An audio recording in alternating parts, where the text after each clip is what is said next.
हाँ जी विद्यार्थियों, तो लैके आ चुके हैं 9th का SST का एक होर पेपर समाजिक सिक्ख्या जिसनों आप कहने या फिर समाजिक विज्ञान। ठीक है, कल तो पेपर आ 18 तरीक नूं। तो दोस्तों इस वीडियो के यह पेपर असी पूरा ही सॉल्व कर लिया वा। ठीक है जी, तो सारे ही क्वेश्चन जोड़े है असी सॉल्व करके तो सामने हुण पेश कर रहे हैं। वैरी इंपोर्टेंट ये प्रश्न उत्तर है। तो देख लो, श्रेणी 9वीं समाजिक विज्ञान यानी कि समाजिक सिक्ख्या SST का पेपर सितंबर परीक्षा प्रश्न पत्र 2023 80 नंबर का यह पेपर आना वा। ठीक है, तो 3 घंटे का समा मिलेगा। भाग ऊड़ा देखते हैं। सब तो पहला बहुविकल्पी प्रश्न ने। तो देखो पहला प्रश्न की है, रणजीत सागर या फिर थीन डैम का निर्माण किहड़े दरिया ते होया। तो यदा आंसर तुसीं यहाँ देख सकते हो। तो पहले का आंसर जोड़ा है वा रावी आ जाएगा। ठीक है, तो रावी इसका आंसर तुसीं टिक ला लेना वा। दूसरा प्रश्न अपना की है इत्थे, दूसरा प्रश्न, इन्हां विच्चों किहड़ी झील कुदरती नहीं है। तो यदा आंसर है रणजीत सागर। ठीक है, तो रणजीत सागर इत्थे तुसीं टिक ला लेना वा। तीसरा प्रश्न, उत्पादन का किहड़ा कारक अचल है। तो यदा आंसर देख सकते हो। तीसरे का आएगा भूमि। भूमि आंसर इसका राइट होएगा ऊड़ा ऑप्शन। अगे खेती विच विशेषकर कणक अते धान के उत्पादन विच असाधारण वाधे नूं कहंदे हन डैश। तो इत्थे की आएगा चौथे का आंसर हरी क्रांति। ठीक है, तो ग्रीन रेवोल्यूशन जिसनों आप इंग्लिश के विच कहने आ, तो हरी क्रांति। अगे है खेतीबाड़ी अर्थव्यवस्था किस खेतर की उदाहरण है। ठीक है, तो यदा आंसर तुसीं देख सकते हो। तो यह मुंडला खेतर की उदाहरण है यानी कि प्राइमरी सैक्टर की। अगे खेतीबाड़ी खेतर विच 5 तो 7 महीने बेरोजगार रहंदे हन, इस बेरोजगारी नूं की कहंदे हन। तो 6वें का आंसर तुसीं देख सकते हो मौसमी बेरोजगारी। ठीक है, तो मौसमी बेरोजगारी इसका राइट आंसर हो जाएगा। अगे है ऋग्वेद के अनुसार पंजाब का नाम की सी। तो ऋग्वेद के अनुसार पंजाब का नाम सप्त सिंधु सी। अगला प्रश्न की है, उलमा कौन सन। ठीक है, तो 8वां प्रश्न है। 8वें का आंसर देख सकते हो कि की है धार्मिक नेता सीगा यानी कि एक रिलीजन जोड़ा है वा लीडर सीगा, धार्मिक नेता सी वो। ठीक है जी, तो इत्थे जोड़ा है वा धार्मिक नेता या फिर दोस्तों उहदा तुसीं मुस्लिम धार्मिक नेता भी टिक ला सकते हो। ठीक है, उलमा एक मुस्लिम सीगा। ठीक है जी, तो उहदा तुसीं मुस्लिम धार्मिक नेता या फिर मुस्लिम धार्मिक नेता नहीं दिता होगा तो कल्ला धार्मिक नेता भी तुसीं टिक ला सकते हो। ठीक है, तो हुण अपना अगला प्रश्न देखते हैं। अगला प्रश्न है, इत्थे वैसे तुसीं धार्मिक नेता ही ला के चलो, कोई नहीं।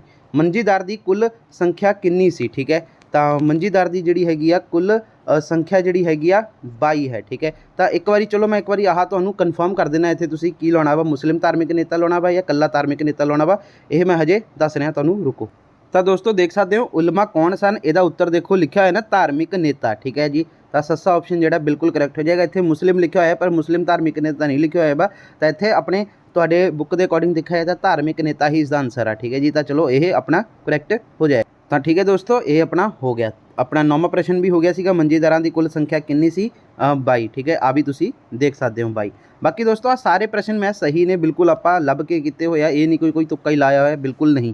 ठीक है, सारे प्रश्न असीं लभ के किते होए आ। श्री गुरु अर्जन देव जी के माता जी का नाम डैश सी। तो दोस्तों की सीगा बीबी भाणी जी। ठीक है, अगला प्रश्न अपना, लोकतंत्र की सफलता लई हेठ लिखियां विचों किहड़ी शर्त जरूरी है। तो यदा आंसर आएगा उपरोक्त सारे। ठीक है जी, तो उपरोक्त सारे मतलब की आएगा पढ़े लिखे लोग भी, सुचेत नागरिक भी, तो बालग मत अधिकार भी। ठीक है, अगे संविधान सभा के प्रधान कौन सन। तो संविधान सभा के जोड़े प्रधान सन वो डॉक्टर राजेंद्र प्रसाद जी सन। ठीक है जी, आह रहा अपना ऑप्शन ईडी ऑप्शन। ठीक है जी, तो मौजूदा जोड़े सीगे वो उस वक्त डॉक्टर राजेंद्र प्रसाद जी सीगे जोड़े संविधान सभा के प्रधान। ठीक है जी, उस तो बाद भाग आड़ा वा अपना वस्तुनिष्ठ प्रश्न ने हेठ लिखे प्रश्नों के एक शब्द या फिर एक वाक दे विच दिओ उत्तर। तो देखो सब तो पहला प्रश्न की है, पंजाब का शाब्दिक अर्थ की है। पंजाब का शाब्दिक अर्थ तुसीं देख सकते हो, पंजाब फारसी भाषा के 2 शब्दां पंज प्लस आप दे सुमेल तो बनिया है, जिसका अर्थ है कि 5 दरियावां की धरती। ठीक है जी, तो यह तुहाडा आंसर हो गया। अगला है, हिमालय की सब तो बाहरी लड़ी का नाम शिवालिक है, सही या गलत का निशान लगाओ। ठीक है, तो यदा देख लो हिमालय की सब तो बाहरी लड़ी का नाम शिवालिक है, यह बिल्कुल जोड़ा है सही है। तो यह जोड़ा है वा तुहाडा सही टिक ला देना वा। अगे संसार का सब तो वड्डा डेल्टा केड़ा है। तो संसार का जोड़ा सब तो वड्डा डेल्टा है वह सुंदरबन डेल्टा है। ठीक है, अगला प्रश्न चौथा, डैश जोखिम उठाउंदा है, खाली स्थान भरो। तो इत्थे जोड़ा है वा तुहाडा आऊगा उद्यमी जोखिम उठाउंदा है। ठीक है, तो इत्थे जोड़ा है तुहाडा उद्यमी आएगा। अगे पिंडां विच सिंचाई के 2 मुख्य साधन किहड़े हन। तो देख सकते हो पिंडां विच सिंचाई के 2 मुख्य साधन ट्यूबवैल ते नहरां हन। ठीक है जी, अगला अपना प्रश्न की है, कि बई शहर ਵਿੱਚ ज़्यादा छुपी हुई बेरोज़गारी ਹੁੰਦੀ है, सही ਜਾਂ गलत ਦਾ ਨਿਸ਼ਾਨ लगाओ। तो देखो दोस्तों, शहरों में ज़्यादा छुपी हुई बेरोज़गारी नहीं होंगी है, यह गलत है। ठीक है जी। अगला अपना प्रश्न की है, लोधी वंश का आखिरी शासक कौन सी? तो लोधी वंश का आखिरी शासक इब्राहिम लोधी सी। ठीक है। अगला अपना प्रश्न देखो की है, अमृतसर का पुराना नाम की सी? तो अमृतसर का पुराना नाम रामदासपुर सी। अगला प्रश्न की है, हाँ जी, अगला प्रश्न है, श्री गुरु अर्जन देव जी ने श्री गुरु ग्रंथ साहिब जी ਨੂੰ किस तो लिखवाया? ठीक है जी। तो इसका आंसर जोड़ा है वा तुसी देख सकते हो कि आएगा, भाई गुरदास जी तो जोड़ा है वा श्री गुरु अर्जन देव जी ने आदि ग्रंथ साहिब लिखवाया सी। ठीक है। तो यह थोड़ा जोड़ा है आंसर हो जाएगा, आदि ग्रंथ, हाँ जी, आ देखो हैगा वा। ठीक है। अपना इत्थे गुरु ग्रंथ साहिब तो किस तो लिखवाया सी, तो उत्थे आदि ग्रंथ हैगा वा। ठीक है जी। इसनों देखते हैं, रुको। तो दोस्तों बिल्कुल करैक्ट आंसर है, यदा आंसर जोड़ा हैगा वा अपना यही वाला आएगा, जिमें कि तुसी आह देख सकते हो, आह जोड़ा सीगा भाई गुरदास जी तो। ठीक है जी। तो यह तुसी यही आंसर लिखना वा, बिल्कुल करैक्ट हैगा वा, क्योंकि दोस्तों जोड़े गुरु ग्रंथ साहिब जी ने उन्हों का ही जोड़ा हैगा वा आदि ग्रंथ साहिब उन्होंने ही कहा जाता वा। ठीक है जी। तो इसका यही आना वा आंसर। अगे 10वां प्रश्न, एलंडे जोड़ा हैगा वा चिली देश का राष्ट्रपति कदों चुनिया गया? ठीक है। तो यदा आंसर देख सकते हो, एलंडे चिली देश का राष्ट्रपति 1970 ईस्वी विच जोड़ा हैगा वा चुनिया गया। डेमोक्रेसी यूनानी भाषा के दो शब्दों डैश अते डैश तो मिलके बनया है। तो यदा आंसर है अपना डेमोक्रेसी जोड़ा हैगा वा डैमोस अते क्राटिया तो मिलके बनया वा, डैमोस अते क्राटिया। अगे भारत के संविधान बनाने लई कितना समा लगा? तो भारत का संविधान बनाने लई जिहड़ा हैगा वा 2 साल 11 महीने 18 दिन लगे। अगला प्रश्न भाग ईडी आ हुण, जो कि 24 मार्क्स दी आउणी आ तुहानूं, छोटे उत्तरां वाले प्रश्न ने। पहला प्रश्न देखो, मध्य हिमालय बारे एक नोट लिखो। मध्य हिमालय बारे एक नोट। तो मध्य हिमालय देखो की है, उत्तर। इस पर्वत श्रेणी नूं अंदरूनी हिमालय या फिर हिमाद्री भी कहा जाता है। इस श्रेणी की औसत उचाई 6100 मीटर अते लंबाई 2400 किलोमीटर तक है। संसार की सब तो उच्ची पर्वत चोटी जिहड़ी हैगी माउंट एवरेस्ट 8848 मीटर इसे पर्वत लड़ी विच है। कई महत्वपूर्ण दरे जिवें कि जोजिला, बड़ा लाचा ला, शिपा जोड़ा हैगा वा अपना शिपकी ला, नाथूला, अपना जीलपला आदि इसे पर्वत श्रेणी विच स्थित हैं। अगला प्रश्न, भारत के अंदरूनी जलतंत्र ते एक नोट लिखो। तो देखो आंसर की है, भारत दीयां कुछ नदियां समुद्र तक नहीं पहुँचदियां ते रस्ते विच विलीन हो जांदियां हन। लगभग 465 किलोमीटर तो 465 किलोमीटर लंबी घग्गर नदी इस दी सब तो महत्वपूर्ण उदाहरण है। इस तरह लूनी नदी राजस्थान अते लद्दाख विच वगण वाली नदियां इस दियां उदाहरणां हैं। अगला प्रश्न, हरी क्रांति तो की भाव है, यह किवें संभव हुई? हरी क्रांति तो की भाव है? देखो हरी क्रांति दो शब्दां हरी प्लस क्रांति के सुमेल तो बनया है। हरी का अर्थ है हरियाली, क्रांति का अर्थ है इन्नी तेजी नाल होने वाला परिवर्तन कि सब हैरान रह जाण। इस शब्द का प्रयोग खेती के उत्पादन विच होने वाली उन्नति लई कीता गया। भारत विच योजनावां दी अवधि दौरान अपनाए गए खेती सुधारों के कारण 1967-68 विच अनाज के उत्पादन विच 1966-67 की तुलना में लगभग 25% वाधा होया। किसी एक साल विच उत्पादन विच इन्ना ज़्यादा वाधा किसी क्रांति तो घट नहीं। यह सब खेती विच नवीं तकनीकां अपनाउण कारण संभव होया, इसलिए इस नूं हरी क्रांति का नाम दिता गया। ठीक है। अगला प्रश्न, मनुखी संसाधना तो तुसी की समझते हो? मनुखी संसाधना तो तुसी की समझते हो? तो किसी भी देश के काम करने वाले वो लोग जिहड़े अपनी वर्तमान उत्पादन कुशलता के योगता नाल कुल राष्ट्रीय उत्पादन विच सिरजना विच अहम हिस्सा पाउंदे हन, उन्होंने जोड़ा हैगा वा मनुखी संसाधन कहते हैं। मनुखी साधन बहुत ही ज़्यादा महत्वपूर्ण साधन है, क्योंकि यह कुदरती साधन नूं होर ज़्यादा उपयोगी बना देंदे हैं। जिस देश कोल बहुत ज़्यादा पढ़े लिखे अते कुशल लोग होण, वह देश कुदरती साधना की सही वरतों नाल उत्पादन करदा है। ठीक है। अगला अपना प्रश्न देखो की है इत्थे, श्री गुरु नानक देव जी दियाँ जोड़ा हैगा वा सिक्ख्यावां बारे तुसी की जानते हो? नोट लिखो। तो देखो परमात्मा एक है, वह सर्वशक्तिमान है। दूसरा, सारे मनुख एक ही परमात्मा की संतान हैं। परमात्मा की भगती सच्चे मन नाल करनी चाहिए है। चौथा, मनुख नूं सदा नेक कमाई खानी चाहिए है। पंजवां, मनुख नूं हत्थी किरत करनी चाहिए है। छेवां, औरत महापुरख नूं जन्म दिंदी है, उसकी इज्जत करनी चाहिए है। सतवां, मनुख नूं परमात्मा की रजा विच राजी रहना चाहिए है। अठवां, जात पात भेदभाव एक विखावा है, सब नूं बराबर सन्मान देना चाहिए है। यह तो जोड़ा हैगा वा आंसर हो गया। अगला अपना प्रश्न है, मसंद प्रथा का सिख धर्म के विच जोड़ा हैगा वा योगदान की सी? ठीक है। तो देखो मसंद प्रथा का सिख धर्म के विकास विच योगदान सी। मसंद प्रथा ਕਾਰਨ ਸਿੱਖ ਧਰਮ ਦੀ ਪ੍ਰਸਿੱਧੀ ਦੂਰ ਦੂਰ ਤੱਕ ਫੈਲ ਗਈ। ਦੂਸਰਾ, ਗੁਰੂ ਜੀ ਨੇ ਮਸੰਦ ਪ੍ਰਥਾ ਦੇ ਵਿਕਾਸ ਲਈ ਨਵੇਂ ਨਿਯਮ ਬਣਾਏ। ਤੀਸਰਾ, ਦਸਵੰਧ ਇਕੱਠਾ ਕਰਨ ਲਈ ਗੁਰੂ ਜੀ ਨੇ ਬਹੁਤ ਹੀ ਜ਼ਿੰਮੇਵਾਰ ਸਿੱਖਾਂ ਨੂੰ ਮਸੰਦ ਨਿਯੁਕਤ ਕੀਤਾ। ਗੁਰੂ ਜੀ ਨੇ ਪੰਜਾਬ ਤੋਂ ਬਾਹਰ ਵੀ ਮਸੰਦਾਂ ਦੀ ਨਿਯੁਕਤੀ ਕੀਤੀ, ਜਿਸ ਨਾਲ ਸਿੱਖ ਧਰਮ ਦਾ ਪ੍ਰਚਾਰ ਤੇਜ਼ੀ ਨਾਲ ਵੱਧ ਗਿਆ। ਠੀਕ ਹੈ, ਅਗਲਾ ਪ੍ਰਸ਼ਨ ਕੀ ਹੈ ਆਪਣਾ, ਅੰਮ੍ਰਿਤਸਰ ਦੀ ਸਥਾਪਨਾ ਤੇ ਨੋਟ ਲਿਖੋ। ਅੰਮ੍ਰਿਤਸਰ ਦੀ ਸਥਾਪਨਾ ਤੇ ਨੋਟ ਲਿਖੋ। ਤਾਂ ਦੇਖੋ, ਅੰਮ੍ਰਿਤਸਰ ਦੀ ਸਥਾਪਨਾ ਸ਼੍ਰੀ ਗੁਰੂ ਰਾਮਦਾਸ ਜੀ ਨੇ ਕੀਤੀ। ਉਹਨਾਂ ਨੇ 1577 ਈਸਵੀ ਵਿੱਚ ਬਾਬਾ ਬੁੱਢਾ ਜੀ ਦੀ ਨਿਗਰਾਨੀ ਹੇਠ ਅੰਮ੍ਰਿਤ ਸਰੋਵਰ ਦੀ ਖੁਦਾਈ ਦਾ ਕੰਮ ਸ਼ੁਰੂ ਕਰਵਾਇਆ। ਉਹਨਾਂ ਨੇ ਸਿੱਖਾਂ ਨੂੰ ਉੱਥੇ ਜਾ ਕੇ ਬਸਣ ਦਾ ਆਦੇਸ਼ ਦਿੱਤਾ। ਗੁਰੂ ਜੀ ਦੇ ਆਦੇਸ਼ ਅਨੁਸਾਰ ਇੱਥੇ 52 ਵਪਾਰੀ ਆ ਕੇ ਬਸ ਗਏ, ਜਿਨ੍ਹਾਂ ਨੇ ਇੱਥੇ ਆਪਣਾ ਕਾਰੋਬਾਰ ਸ਼ੁਰੂ ਕਰ ਦਿੱਤਾ। ਹੌਲੀ ਹੌਲੀ ਇੱਥੇ ਬਾਜ਼ਾਰ ਬਣ ਗਿਆ, ਜਿਸ ਨੂੰ ਗੁਰੂ ਕਾ ਬਾਜ਼ਾਰ ਕਿਹਾ ਜਾਣ ਲੱਗਾ। ਇਸ ਨੂੰ ਰਾਮਦਾਸਪੁਰਾ ਚੱਕ ਗੁਰੂ ਰਾਮਦਾਸ ਦੇ ਨਾਮ ਨਾਲ ਵੀ ਜਾਣਿਆ ਜਾਣ ਲੱਗਾ। ਬਾਅਦ ਵਿੱਚ ਇਸ ਦਾ ਨਾਮ ਅੰਮ੍ਰਿਤ ਸਰੋਵਰ ਤੋਂ ਅੰਮ੍ਰਿਤਸਰ ਪੈ ਗਿਆ। ਠੀਕ ਹੈ, ਤਾਂ ਇਹ ਤੁਹਾਡਾ ਆਨਸਰ ਹੋ ਗਿਆ। ਅੱਗੇ ਹੈ ਆਪਣਾ ਸਰਬ ਵਿਆਪਕ ਬਾਲਗ ਮਤ ਅਧਿਕਾਰ ਤੋਂ ਕੀ ਭਾਵ ਹੈ। ਠੀਕ ਹੈ, ਤਾਂ ਇਹਦਾ ਆਨਸਰ ਤੁਸੀਂ ਦੇਖ ਸਕਦੇ ਹੋ ਕਿ ਸਾਰੇ ਨਾਗਰਿਕਾਂ ਨੂੰ ਰੰਗ, ਨਸਲ, ਜਾਤੀ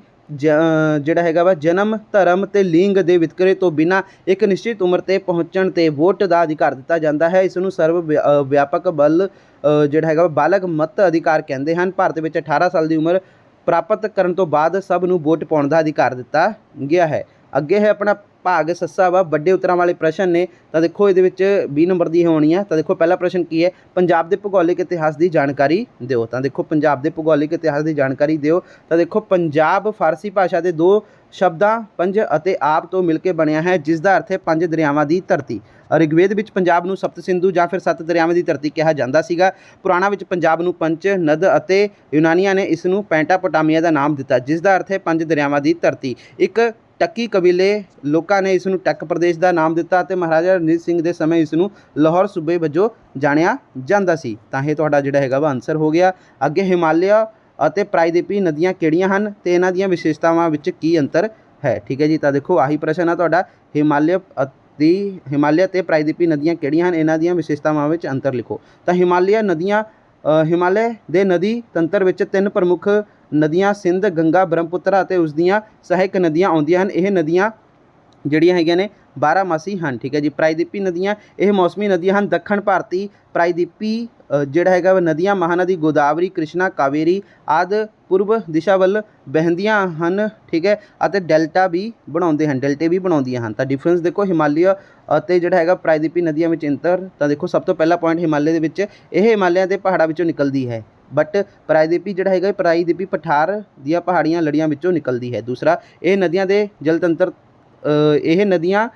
ਤੰਤਰ ਵੱਡੇ ਹਨ, ਇਹਨਾਂ ਦੇ ਜਿਹੜੇ ਹੈਗੇ ਜਲ ਤੰਤਰ ਛੋਟੇ ਹਨ। ਠੀਕ ਹੈ, ਅੱਗੇ ਹੈ ਆਪਣਾ ਇਹ ਨਦੀਆਂ ਸਾਰਾ ਸਾਲ ਪਾਣੀ ਨਾਲ ਭਰੀਆਂ ਰਹਿੰਦੀਆਂ ਹਨ। ਇਹ ਮੌਸਮੀ ਨਦੀਆਂ ਹਨ। ਇਹ ਗਹਿਰੀਆਂ ਖੱਡਾਂ ਵਿੱਚ ਵਹਿੰਦੀਆਂ ਹਨ। ਇਹ ਤੰਗ ਤੇ ਜਿਹੜੀ ਹੈਗੇ ਨੇ ਸੋੜੀਆਂ ਦਰਾਰ ਘਾਟੀਆਂ ਵਿੱਚ ਵਹਿੰਦੀਆਂ ਹਨ। ਇਹ ਨਦੀਆਂ ਆਪਣੀਆਂ ਜਵਾਨ ਅਵਸਥਾ ਵਿੱਚ ਹਨ। ਇਹ ਨਦੀਆਂ ਬੁੱਢੀ ਅਵਸਥਾ ਵਿੱਚ ਹਨ। ਇਹ ਨਦੀਆਂ ਡੈਲਟਾ ਬਣਾਉਂਦੀਆਂ ਹਨ। ਗੰਗਾ, ਬ੍ਰਹਮਪੁੱਤਰਾ ਡੈਲਟਾ ਸੰਸਾਰ ਦਾ ਸਭ ਤੋਂ ਵੱਡਾ ਡੈਲਟਾ ਹੈ।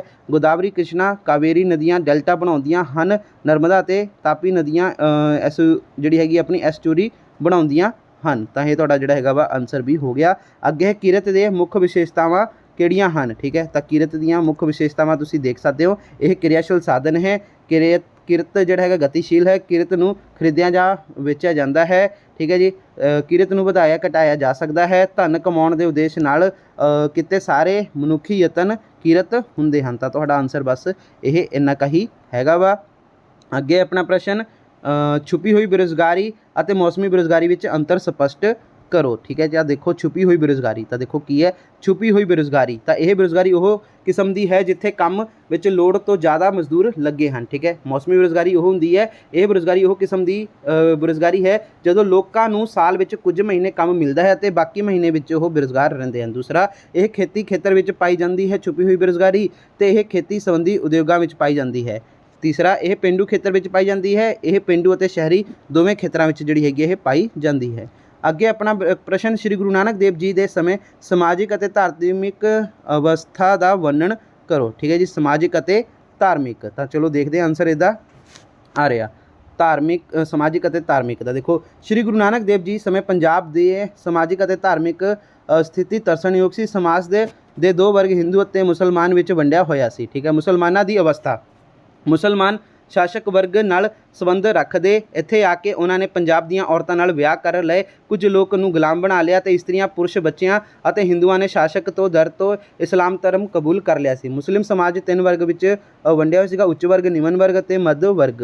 ਉੱਚ ਵਰਗ ਵਿੱਚ ਅਮੀਰ, ਸੇਖ, ਕਾਜੀ, ਉਲਮਾ ਤੇ ਜਾਗੀਰਦਾਰ ਸ਼ਾਮਲ ਸਨ। ਇਹ ਲੋਕ ਆਪਣਾ ਸਮਾਂ ਆਰਾਮ ਅਤੇ ਆਯਾਸ਼ੀ 'ਚ ਬਿਤਾਉਂਦੇ ਸੀਗੇ। ਮੱਧ ਵਰਗ ਦੇ ਵਿੱਚ ਛੋਟੇ ਕਾਜ਼ੀ, ਸੈਨਿਕ, ਛੋਟੇ ਕਰਮਚਾਰੀ, ਵਪਾਰੀ ਆਦਿ ਸ਼ਾਮਲ ਸਨ। ਸਮਾਜ ਵਿੱਚ ਉਹਨਾਂ ਦਾ ਚੰਗਾ ਸਨਮਾਨ ਸੀ। ਠੀਕ ਹੈ। ਹੇਠਲੇ ਵਰਗ ਵਿੱਚ ਦਾਸ, ਹਿਜੜੇ ਤੇ ਘਰੇਲੂ ਨੌਕਰ ਸ਼ਾਮਲ ਸਨ। ਉਹਨਾਂ ਦਾ ਜੀਵਨ ਚੰਗਾ ਨਹੀਂ ਸੀ। ਠੀਕ ਹੈ। ਹਿੰਦੂਆਂ ਦੀ ਅਵਸਥਾ। ਉਸ ਸਮੇਂ ਹਿੰਦੂਆਂ ਨੂੰ ਸ਼ੱਕ ਦੀ ਨਜ਼ਰ ਨਾਲ ਦੇਖਿਆ ਜਾਂਦਾ ਸੀਗਾ।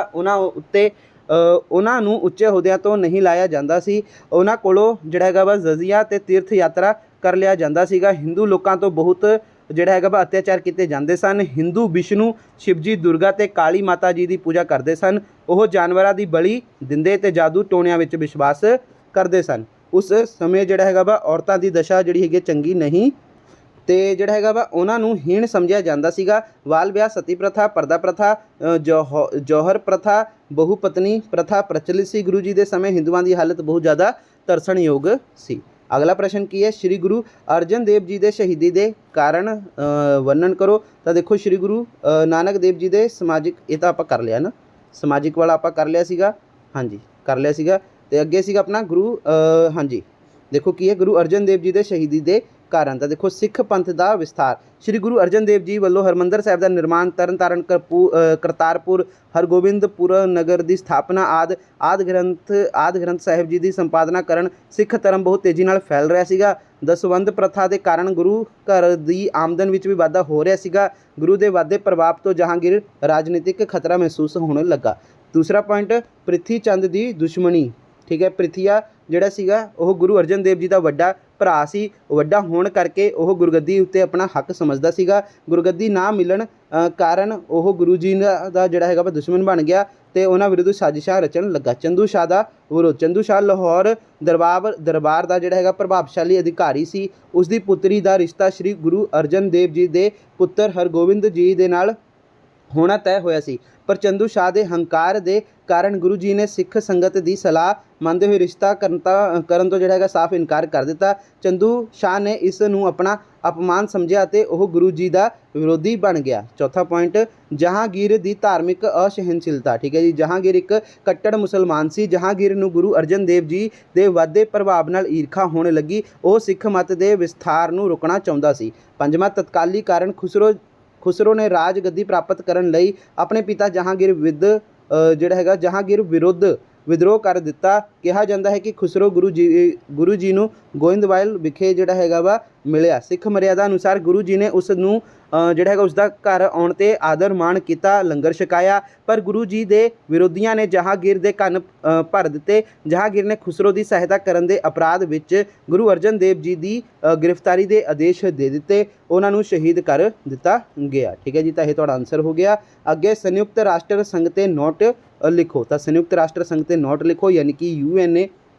ਤਾਂ ਦੇਖੋ, ਸੰਯੁਕਤ ਰਾਸ਼ਟਰ ਸੰਘ ਯਾਨੀ ਕਿ UN ਨਾਮੀ ਅੰਤਰਰਾਸ਼ਟਰੀ ਸੰਸਥਾ ਦਾ ਜਨਮ 24 ਅਕਤੂਬਰ 1945 ਨੂੰ ਹੋਇਆ, ਜਿਸ ਦੇ ਮੁੱਢਲੇ 51 ਮੈਂਬਰ ਹਨ ਅਤੇ ਭਾਰਤ ਵੀ ਸੰਯੁਕਤ ਰਾਸ਼ਟਰ ਦਾ ਮੁੱਢਲਾ ਮੈਂਬਰ ਹੈ। ਸੰਯੁਕਤ ਰਾਸ਼ਟਰ ਸੰਘ ਦਾ ਕੰਮ ਵਿਸ਼ਵ ਸ਼ਾਂਤੀ ਸਥਾਪਿਤ ਕਰਨਾ ਅਤੇ ਲੜਾਈਆਂ ਨੂੰ ਰੋਕਣਾ। ਇਸ ਸਮੇਂ ਦੇ 193 ਮੈਂਬਰ ਹਨ। ਇਸ ਦੀ ਇੱਕ ਪਾਰਲੀਮੈਂਟ ਵੀ ਹੈ ਜਿਸ ਵਿੱਚ ਹਰ ਦੇਸ਼ ਨੂੰ ਇੱਕ ਵੋਟ ਹੈ। ਇਹ ਬਰਾਬਰ ਮਤ ਦਾ ਅਧਿਕਾਰ ਮਿਲਿਆ ਹੋਇਆ ਹੈ। ਠੀਕ ਹੈ। ਇਸ ਪਾਰਲੀਮੈਂਟ ਨੂੰ ਮਹਾਸਭਾ ਦਾ ਨਾਮ ਦਿੱਤਾ ਗਿਆ ਹੈ। ਇਸ ਵਿੱਚ ਸਾਰੇ ਦੇਸ਼ ਦੇ ਮੈਂਬਰ ਦੁਨੀਆ ਦੀਆਂ ਸਮੱਸਿਆਵਾਂ ਬਾਰੇ ਵਿਚਾਰ ਵਟਾਂਦਰਾ ਵਿੱਚ ਭਾਗ ਲੈਂਦੇ ਹਨ। ਮਹਾਸਭਾ ਦਾ ਇੱਕ ਪ੍ਰਧਾਨ ਹੈ। ਸੰਯੁਕਤ ਰਾਸ਼ਟਰ ਦਾ ਇੱਕ ਦਫ਼ਤਰ ਹੁੰਦਾ ਹੈ ਜਿਸ ਨੂੰ ਸਕੱਤਰੇਤ ਕਹਿੰਦੇ ਹਨ। ਸਕੱਤਰੇਤ ਦੇ ਮੁਖੀ ਨੂੰ ਜਿਹੜਾ ਹੈਗਾ ਮਹਾ ਸਕੱਤਰ ਕਿਹਾ ਜਾਂਦਾ ਹੈ। ਮੀਟਿੰਗਾਂ ਦੀ ਕਾਰਵਾਈ ਸਕੱਤਰ ਜਨਰਲ ਦੀ ਦੇਖਰੇਖ ਵਿੱਚ ਹੁੰਦੀ ਹੈ। ਸੰਯੁਕਤ ਰਾਸ਼ਟਰ ਮਹਾਸਭਾ ਦੇ ਫੈਸਲੇ ਮੈਂਬਰਾਂ ਦੀ ਸਲਾਹ ਨਾਲ ਲਏ ਜਾਂਦੇ ਹਨ। ਸੰਯੁਕਤ ਰਾਸ਼ਟਰ ਦੇ ਹੋਰ ਅੰਗ ਹਨ ਮਹਾਸਭਾ, ਸੁਰੱਖਿਆ ਪਰਿਸ਼ਦ, ਆਰਥਿਕ ਅਤੇ ਸਮਾਜਿਕ ਕੌਂਸਲ, ਟਰੱਸਟਸ਼ਿਪ ਕੌਂਸਲ, ਅੰਤਰਰਾਸ਼ਟਰੀ ਅਦਾਲਤ ਅਤੇ ਸਕੱਤਰੇਤ। ਇਹ ਤੁਹਾਡਾ ਆਨਸਰ। ਅਗਲਾ ਆਪਣਾ ਪ੍ਰਸ਼ਨ ਹੈ ਕਿ ਭਾਰਤ ਇੱਕ ਧਰਮ ਨਿਰਪੱਖ ਦੇਸ਼ ਹੈ। ਇਸ ਕਥਨ ਦੀ ਵਿਆਖਿਆ ਕਰੋ। ਤਾਂ ਦੇਖੋ ਆਨਸਰ ਇਹਦਾ, ਭਾਰਤ ਇੱਕ ਧਰਮ ਨਿਰਪੱਖ ਦੇਸ਼ ਹੈ। ਕਥਨ ਦੀ ਵਿਆਖਿਆ ਕਰੋ। ਤਾਂ ਦੇਖੋ, ਭਾਰਤੀ ਸਮਾਜ ਵਿੱਚ ਵੱਖ-ਵੱਖ ਧਰਮਾਂ ਤੇ ਨਸਲਾਂ ਦੇ ਲੋਕ ਰਹਿੰਦੇ ਹਨ। ਅੰਗਰੇਜ਼ਾਂ ਦੁਆਰਾ ਚਲਾਈ ਗਈ ਪਾੜੇ ਤੇ ਰਾਜ ਕਰੋ ਦੀ ਜਿਹੜੀ ਹੈਗੀ ਆ ਨੀਤੀ ਕਾਰਨ ਭਾਰਤੀ ਸਮਾਜ ਦੇ ਦੋ ਵੱਡੇ ਵਰਗ ਹਿੰਦੂ ਤੇ ਮੁਸਲਮਾਨ ਵਿੱਚ ਧਾਰਮਿਕ ਫਿਕਰਾ ਜਿਹੜੀ ਹੈਗੀ ਨੇ ਫਿਰਕਾ ਪ੍ਰਸਤੀ ਜਿਹੜੀ ਕਿ ਪੈਦਾ ਕਰ ਦਿੱਤੀ ਗਈ ਸੀ। ਠੀਕ ਹੈ, ਸੰਵਿਧਾਨ ਲਿਖਣ ਵਾਲਿਆਂ ਨੇ ਇਸ ਗੱਲ ਨੂੰ ਮੱਦੇਨਜ਼ਰ ਰੱਖਦੇ ਹੋਏ ਭਾਰਤ ਨੂੰ ਧਰਮ ਨਿਰਪੱਖ ਰਾਜ ਬਣਾਉਣ ਦੀ ਕੋਸ਼ਿਸ਼ ਕੀਤੀ। ਧਰਮ ਨਿਰਪੱਖ ਸ਼ਬਦ ਜਿਹੜਾ ਹੈਗਾ ਵਾ ਸੰਵਿਧਾਨ ਵਿੱਚ 42ਵੀਂ ਸੋਧ ਦੁਆਰਾ 1976 ਵਿੱਚ ਭਾਰਤ ਦੇ ਸੰਵਿਧਾਨ ਦੀ ਪ੍ਰਸਤਾਵਨਾ ਵਿੱਚ ਜੋੜਿਆ ਗਿਆ। ਇਸ ਦੇ ਅਨੁਸਾਰ ਧਰਮ ਦੇ ਰਾਜਨੀਤੀ ਨੂੰ ਵੱਖ-ਵੱਖ ਕਰ ਦਿੱਤਾ ਗਿਆ। ਕਿਸੇ ਵੀ ਧਰਮ ਨੂੰ ਭਾਰਤ ਵਿੱਚ ਰਾਜ ਧਰਮ करार नहीं दिता गया। हर एक व्यक्ति ਨੂੰ ਧਾਰਮਿਕ ਆਜ਼ਾਦੀ ਦਿੱਤੀ ਗਈ ਹੈ ਕਿ ਉਹ ਆਪਣੀ ਇੱਛਾ ਅਨੁਸਾਰ ਧਾਰਮਿਕ ਵਿਸ਼ਵਾਸ ਰੱਖ ਸਕਦਾ ਹੈ ਤੇ ਉਪਸਾਨਾ ਕਰ ਸਕਦਾ ਹੈ। ਤਾਂ ਇਹ ਤੁਹਾਡਾ ਜਿਹੜਾ ਹੈਗਾ ਆਨਸਰ ਹੋ ਗਿਆ। ਉਸ ਤੋਂ ਬਾਅਦ ਤੁਹਾਡੇ ਜਿਹੜਾ ਹੈਗਾ ਵਾ ਭਾਗ ਹਾਹਾ ਵਾ ਸਰੋਤ ਆਧਾਰਿਤ ਪ੍ਰਸ਼ਨ ਨੇ। ਠੀਕ ਹੈ ਜੀ, ਆਹ ਪੈਰਾ ਪੜ੍ਹਨਾ ਵਾ ਫਿਰ ਤੁਸੀਂ ਥੱਲੇ ਆਨਸਰ ਦੇਣਾ ਵਾ। ਤਾਂ 2 ਮਿੰਟ ਲਈ ਸਕਰੀਨ ਨੂੰ ਰੋਕੋ, ਇੱਥੋਂ ਤੋਂ ਲੈ ਕੇ ਇੱਥੇ ਤੱਕ ਚੰਗੀ ਤਰ੍ਹਾਂ ਪੜ੍ਹ ਲਓ ਜਦ ਤੱਕ ਮੈਂ ਵੀ ਪੜ੍ਹਦਾ, ਫਿਰ ਆਪਾਂ ਉੱਤਰ ਦੇਖਦੇ। ਤਾਂ ਦੋਸਤੋ ਤੁਸੀਂ ਵੀ ਪੜ੍ਹ ਲਿਆ ਹੋਣਾ, ਮੈਂ ਵੀ ਪੜ੍ਹ ਲਿਆ। ਤਾਂ ਦੇਖੋ ਪਹਿਲਾ ਪ੍ਰਸ਼ਨ ਕੀ ਇਹਦਾ, ਮਨੁੱਖੀ ਅਧਿਕਾਰ ਜਿਹੜਾ ਹੈਗਾ ਮਨੁੱਖ ਅਧਿਕਾਰਾਂ ਦੀ ਮੰਗ ਕਿਉਂ ਕਰਦਾ ਹੈ। ਤਾਂ ਇਹਦਾ ਆਨਸਰ ਇਹ ਵਾ, ਇੱਥੇ ਲਿਖਿਆ ਹੋਇਆ ਵਾ ਦੇਖੋ, ਹਰ ਵਿਅਕਤੀ ਜੀਵਨ ਜਿਉਣ ਦੇ ਨਾਲ ਨਾਲ ਸਤਿਕਾਰ ਵਾਲਾ ਜੀਵਨ ਵੀ ਜਿਉਣਾ ਚਾਹੁੰਦਾ ਹੈ, ਇਸ ਲਈ ਉਹ ਅਧਿਕਾਰਾਂ ਦੀ ਮੰਗ ਕਰਦਾ ਹੈ। ਠੀਕ ਹੈ ਜੀ, ਇਹ ਆਨਸਰ ਹੋ ਗਿਆ। ਅੱਗੇ ਆਪਣਾ ਭਾਰਤੀ ਸੰਵਿਧਾਨ ਦੇ ਰਚਨਹਾਰਿਆਂ ਨੇ ਮੌਲਿਕ ਅਧਿਕਾਰਾਂ ਨੂੰ ਸੰਵਿਧਾਨ ਵਿੱਚ ਸ਼ਾਮਿਲ ਕਰਕੇ ਨਾਗਰਿਕਾਂ ਦੇ ਕਿਸ ਉਦੇਸ਼ ਨੂੰ ਪੂਰਾ ਕੀਤਾ ਹੈ। ਠੀਕ ਹੈ ਜੀ, ਤਾਂ ਇਹਦਾ ਆਨਸਰ ਜਿਹੜਾ ਹੈਗਾ ਵਾ ਤੁਸੀਂ ਇੱਥੇ ਇਹ ਵਾਲਾ ਲਗਾ ਸਕਦੇ ਹੋ, ਰੁਕੋ ਮੈਂ ਦੱਸਦਾ। ਹਾਂਜੀ, ਤਾਂ ਇਹਦਾ ਆਨਸਰ ਬਿਲਕੁਲ ਦੋਸਤੋ ਇਹ ਆ, ਭਾਰਤ ਦੇ ਸੰਵਿਧਾਨ ਦੇ ਰਚਨਹਾਰਿਆਂ ਨੇ ਭਾਰਤੀ ਨਾਗਰਿਕਾਂ ਦੇ ਮੌਲਿਕ ਅਧਿਕਾਰਾਂ ਨੂੰ ਸੰਵਿਧਾਨ ਵਿੱਚ ਸ਼ਾਮਿਲ ਕਰਕੇ ਨਾਗਰਿਕਾਂ ਦੀ ਸ਼ਖਸੀਅਤ ਦਾ ਵਿਕਾਸ ਕਰਨਾ ਅਤੇ ਹਰ ਨਾਗਰਿਕ ਦੇ ਗੌਰਵ ਨੂੰ ਯਕੀਨੀ ਬਣਾਉਣ ਦੇ ਉਦੇਸ਼ ਨੂੰ ਪੂਰਾ ਕਰਨ ਦਾ ਯਤਨ ਕੀਤਾ ਹੈ। ਤਾਂ ਇਹ ਤੁਹਾਡਾ ਜਿਹੜਾ ਹੈਗਾ ਆਨਸਰ ਹੋ ਜਾਏਗਾ। ਅੱਗੇ ਕਿਸੇ ਦੇਸ਼ ਦੇ ਲੋਕਤੰਤਰੀ ਸਰੂਪ ਦੀ ਪੁਸ਼ਟੀ ਅਸੀਂ ਕਿਵੇਂ ਕਰ ਸਕਦੇ ਹਾਂ। ਤਾਂ ਦੋਸਤੋ ਦੇਖੋ, ਕਿਸੇ ਵੀ ਦੇਸ਼ ਦੇ ਲੋਕਤੰਤਰੀ ਸਰੂਪ ਦੀ ਪੁਸ਼ਟੀ ਸਾਨੂੰ ਉਸ ਦੇਸ਼ ਦੇ ਵਜੋਂ ਦਿੱਤੇ ਜਾਣ ਵਾਲੇ ਨਾਗਰਿਕਾਂ ਦੇ ਮੌਲਿਕ ਅਧਿਕਾਰ ਤੋਂ ਹੀ ਹੋ ਜਾਂਦੀ ਹੈ। ਠੀਕ ਹੈ ਜੀ, ਤਾਂ ਇਹਦਾ ਆਨਸਰ ਤੁਹਾਡਾ ਇਹ ਹੋ ਜਾਏਗਾ। ਅੱਗੇ ਬਾਲ ਗੰਗਾਧਰ ਤਿਲਕ ਨੇ ਸਵਰਾਜ ਬਿੱਲ ਵਿੱਚ ਕਿਹੜੇ ਅਧਿਕਾਰਾਂ ਦੀ ਮੰਗ ਕੀਤੀ ਸੀ। ਠੀਕ ਹੈ ਜੀ, ਤਾਂ ਇਹਦਾ ਆਨਸਰ ਜਿਵੇਂ ਕਿ ਤੁਸੀਂ ਆਹ ਦੇਖ ਸਕਦੇ ਹੋ।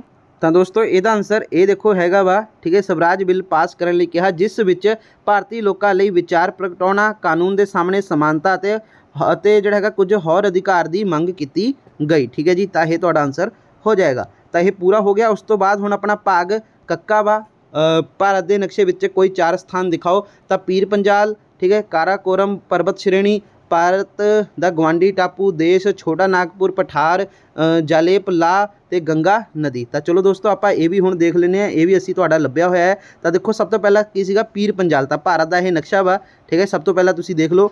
ਤੇ ਆਹ ਰਿਹਾ ਤੁਹਾਡਾ ਪੀਰ ਪੰਜਾਲ ਜਿਹੜਾ ਹੈਗਾ ਵਾ ਇੱਥੇ ਆ। ਠੀਕ ਹੈ ਜੀ, ਤਾਂ ਪੀਰ ਪੰਜਾਲ ਜਿਹੜਾ ਹੈਗਾ ਤੁਹਾਡਾ ਇਹ ਰਿਹਾ, ਆਹ ਪੀਰ ਪੰਜਾਲ ਆਪਾਂ ਤੋਂ ਪੁੱਛਿਆ ਹੋਇਆ ਸੀਗਾ, ਇੱਥੇ ਆ ਰਿਹਾ। ਠੀਕ ਹੈ ਜੀ, ਤੇ ਅੱਗੇ ਹੈ ਆਪਣਾ ਕਾਰਾਕੋਰਮ ਪਰਬਤ ਸ਼੍ਰੇਣੀ। ਤਾਂ ਕਾਰਾਕੋਰਮ ਜਿਹੜਾ ਹੈਗਾ ਵਾ ਦੋਸਤਾ ਆਹ ਰਿਹਾ ਤੁਹਾਡਾ। ਠੀਕ ਹੈ ਜੀ, ਤਾਂ ਕਾਰਾਕੋਰਮ ਆਹ ਰਿਹਾ। ਠੀਕ ਹੈ, ਤੇ ਆਪਣਾ ਅਗਲਾ ਹੈਗਾ ਵਾ ਭਾਰਤ ਦਾ ਗਵਾਂਡੀ ਟਾਪੂ ਦੇਸ਼। ਠੀਕ ਹੈ ਜੀ, ਭਾਰਤ ਦਾ ਗਵਾਂਡੀ ਟਾਪੂ ਦੇਸ਼ ਜਿਹੜਾ ਹੈਗਾ ਵਾ ਉਹ ਇਹ ਵਾਲਾ ਵਾ, ਦੇਖ ਲਓ ਆ ਰਿਹਾ। ਠੀਕ ਹੈ ਜੀ, ਆਪਾਂ ਇੱਥੇ ਲਿਖਿਆ ਹੋਇਆ ਸੀਗਾ, ਇੱਥੇ ਆਪਣਾ ਆਹ ਅਗਲੇ ਪੇਜ 'ਤੇ ਸ਼ਾਇਦ ਆ ਰਿਹਾ। ਠੀਕ ਹੈ ਜੀ, ਭਾਰਤ ਦਾ ਗਵਾਂਡੀ ਟਾਪੂ ਦੇਸ਼ ਕਿਹੜਾ ਵਾ, ਸ਼੍ਰੀ ਲੰਕਾ। ਠੀਕ ਹੈ ਜੀ, ਤਾਂ ਇਹ ਵੀ ਆਪਣਾ ਜਿਹੜਾ ਹੈਗਾ ਵਾ ਹੋ ਗਿਆ।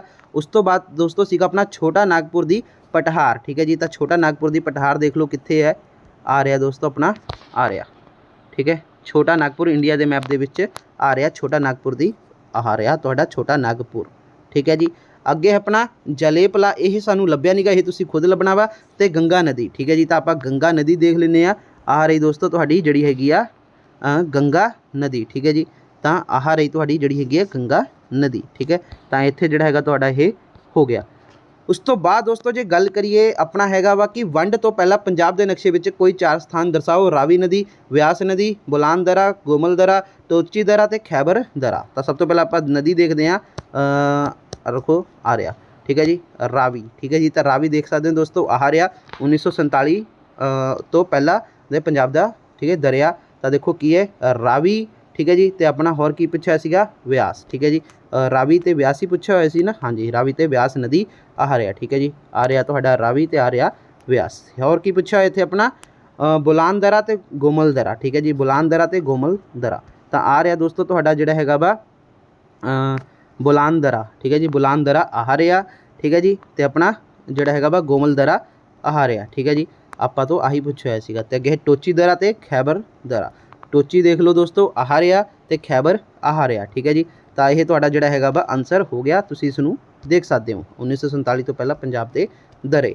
ठीक है जी। तो यह तुहाडा हो गया। इस तो बाद दोस्तों तुसीं आह देख सकते हो कि कुछ भी होर नहीं बचिया वा, पूरा का पूरा पेपर असीं ये सॉल्व कर लिया, जो कि क्लास 9th का, ठीक है जी, 9वीं का समाजिक सिक्ख्या, समाजिक विज्ञान SST का यह पेपर सीगा, असीं पूरा का पूरा सॉल्व करके तुहाडे सामने पेश कर दिता है। वीडियो वधिया लगी तो लाइक जरूर करियो। बाकी 2 वीडियो पहला ही मैं पा चुकिया मैं, जिन्होंने वो नहीं देखिया वो देख लियो। वो भी सितंबर ਪ੍ਰੀਖਿਆਵਾਂ का ही पेपर आ, ठीक है। कोई भी आ सकता ਤੁਹਾਨੂੰ, तो ਉਹਦਾ लिंक मैं डिस्क्रिप्शन बॉक्स में दे देना, तुसीं ਉਹ देख लो। ऑल द बेस्ट ਤੁਹਾਡੇ एग्जाम के लिए।